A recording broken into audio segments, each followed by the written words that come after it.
কেন্দ্রীয় শহীদ মিনারে পিলখানা হত্যাকাণ্ডের মামলার নিরপরাধ বন্দীদের মুক্তি এবং চাকরিচ্যুত সদস্যদের ক্ষতিপূরণ ও চাকরিতে পুনর্বহালের দাবিতে জাস্টিস ফর বিডিআর কর্মসূচি পালন করছে বিডিআর কল্যাণ পরিষদ। সেখানে আছে সহকর্মী মাসুদুর রহমান। সরাসরি যাচ্ছি তার কাছে। সকাল ৯টা থেকেই কেন্দ্রীয় শহীদ মিনারে বিডিআরের পরিবারের সদস্যরা এখানে জড়ো হতে থাকে। আমরা সকাল ৯টার পর থেকে দেখেছি যে বিভিন্ন জেলা থেকে তারা এসেছে, এখানে এসে এখন পর্যন্ত এখানে যতগুলো পুরো এরিয়াটা তারা আসলে অবস্থান যে কর্মসূচি সেই কর্মসূচির জন্য পুরো কর্ডন করে রেখেছে এবং সেখানে প্রত্যেকের হাতেই ব্যানার। সেই ব্যানার থেকে দেখা গেছে প্রায় ৩০ থেকে ৩৪টি জেলার সদস্যরা পরিবারের সদস্যরা এখানে এসেছে। এই আয়োজনের উদ্যোগে নিয়েছেন তারা হচ্ছেন বিডিআর কল্যাণ পরিষদ।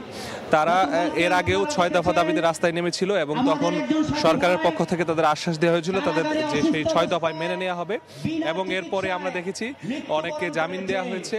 গতকালকেও একটা শুনানি ছিল, সেটিও বিস্ফোরক আইনের মামলায়, সেটিও একটি তারিখ নির্ধারণ করা হয়েছে। তখন হয়তো বা সেটির একটি সুরাহা আসবে। তবে তারা যেটি বলছে যে তারা আজকে এখানে অবস্থান করবে, আগামীকালও তারা অবস্থান করে একটা সরকারকে একটা আলটিমেটাম দিবে এবং এই আলটিমেটামের মধ্যে তাদের যে দাবি দেওয়াগুলো সেগুলো যদি পালন না হয় সেগুলো তাহলে আবারও তারা রাজপথ আটকিয়ে তারা আন্দোলন করবে। যে দাবিগুলো তারা আছে সেটিতে একটু আমি দর্শকদের উদ্দেশ্যে আরেকবার একটু বলি যে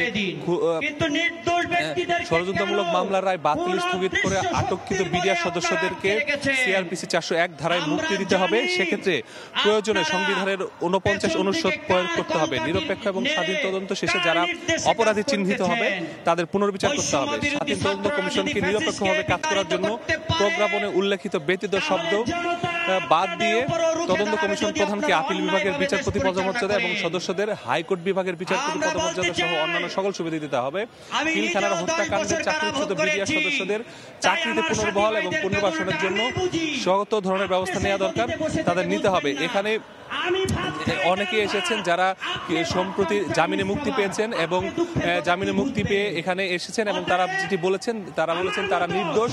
তাদেরকে ভুল তদন্তের মাধ্যমে তাদেরকে দিনের পর দিন তাদেরকে জেলে আটকে রাখা হয়েছে এবং অনেকেই আছে যাদের সাজার মেয়াদও শেষ হয়ে গেছে, তারা সাজার মেয়াদের পরেও সেখানে অবস্থান করছেন। সে কারণে এটির একটি সুস্থ সুরাহার মাধ্যমে যারা নিরাপদ তারা যাতে বাইরে থাকতে পারে সেই উদ্যোগ নেওয়ার জন্য সরকারের কাছে তারা দাবি জানিয়েছেন। এই ছিল আসলে আমার কাছে কেন্দ্রীয় শহীদ মিনার থেকে সর্বশেষ তথ্য।